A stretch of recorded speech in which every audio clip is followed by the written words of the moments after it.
সন্ত্রাসী চাঁদাবাজ তার কোনো রাজনৈতিক পরিচয় নেই। সে যত বড়ই নেতা হোক না কেন, আপনারা রুখে দাঁড়াবেন, আমি আছি আপনাদের সাথে। প্রশাসনকে বলবো, প্রশাসনও আপনাদের সাথে থাকবে ইনশাআল্লাহ। সুতরাং এই এলাকায় শান্তির পরিবেশ সৃষ্টি করতে হবে। রাজনৈতিক কার কি পরিচয়, এটা রাজনীতির মাঠে। আমরা এখানে এসেছি আপনাদের সন্তান হিসাবে, আপনাদের ভাই হিসাবে, আপনাদের এই গ্রামের মানুষ হিসাবে মানুষকে ঐক্যবদ্ধ করবার জন্য। কি জন্য ঐক্যবদ্ধ করব? আমাদের এই গ্রামের উন্নয়নের প্রয়োজন আছে, তাই না? কি উন্নয়ন?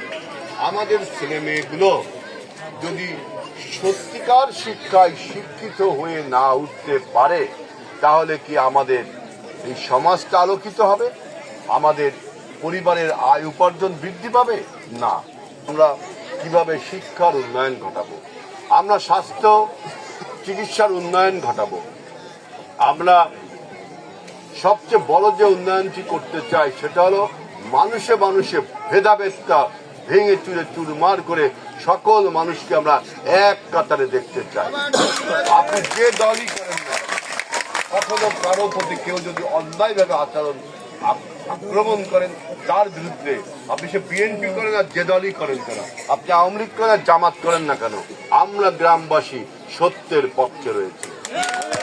এবার দলের কিছু কিছু কাজ আমাদের এই দেশকে উন্নয়নের পথে এগিয়ে নিয়ে গেছে। যেমন দেখেন, এই যে বিধবা ভাতা আর বয়স্ক ভাতা আপনারা পান না? বিধবা ভাতা, বয়স্ক ভাতা, এই ভাতা প্রথম চালু করে কিন্তু এই বিএনপি সরকার, বেগম খালেদা জিয়ার সরকার। এই যে আমাদের বাচ্চাগুলো স্কুলে যায়, স্কুলে গেলে ওরা লেখাপড়া করে, যখন স্কুল শেষে বাড়ি আসে তখন তার ক্ষুধা লাগে।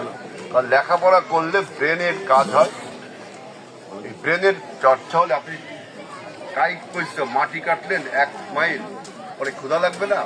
ঠিক একইভাবে যখন বাচ্চা কাচ্চা লেখাপড়া করে তখন তার ব্রেনে অনেক চাপ পড়ে, তখন তারও ক্ষুধা লাগবে। কিন্তু আমাদের বিভিন্ন পরিবারগুলো গরিব, তারা স্কুল থেকে বাচ্চাটা ফিরে আসলে তাকে খাদ্য দিতে পারে না। তাই বেগম খালেদা জিয়া প্রথম উপবৃত্তি চালু করেছিল যে প্রত্যেক বাচ্চা প্রাইমারি স্কুলে গেলে আমরা তাদেরকে চাল, আগে দিতাম চাল, এখন দিই টাকা, তাই না? শিক্ষার বিনিময়ে খাদ্য একটা কর্মসূচি আছে না? প্রাইমারি স্কুলে গেলে কিন্তু এটা পাই।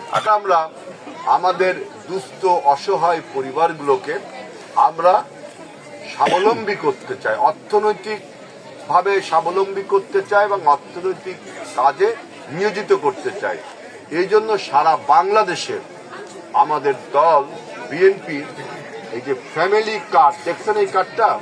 এই কার্ডটার নাম ফ্যামিলি কার্ড, বাংলায় বলে পারিবারিক কার্ড।